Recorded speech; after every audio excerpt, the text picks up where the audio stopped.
friend. Kasama niyo pa rin dito sa 101.1 Yes FM. Ikaw ba yes friend? Yes, I am talking to you right now. Naka-encounter ka na ba ng kaibigan mong lalaki na bigla na lang sasabihin sa'yo na, alam mo, kung ako yan, hindi kita gaganyanin. Naku, sa gandang mong yan, hindi ka dapat ginaganyan. Paano ba dapat anuhin? Diba? Tapos bukas or sa mga susunod na araw, biglang aamin sa'yo, parang parang nagugustuhan na kita. Ay, ewan ka sa inyo. Diba? Yung bigla ka na lang didiskartehan.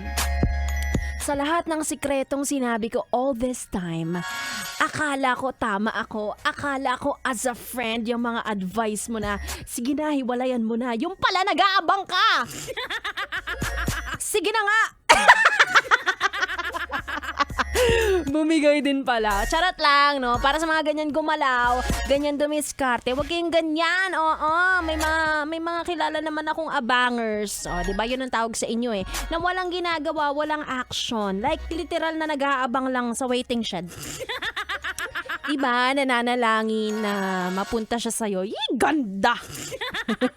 Isihan nyo lang kasi wala namang walang agawan dito ha. Mapupunta ang sino mang nararapat para sa inyo kahit ilang jowa pa ang dumaan sa kanya. Kung kayo-kayo talaga, very cliche. Hindi yung kakausapin mo siya sa ibang application para makipagkwentuhan lamang.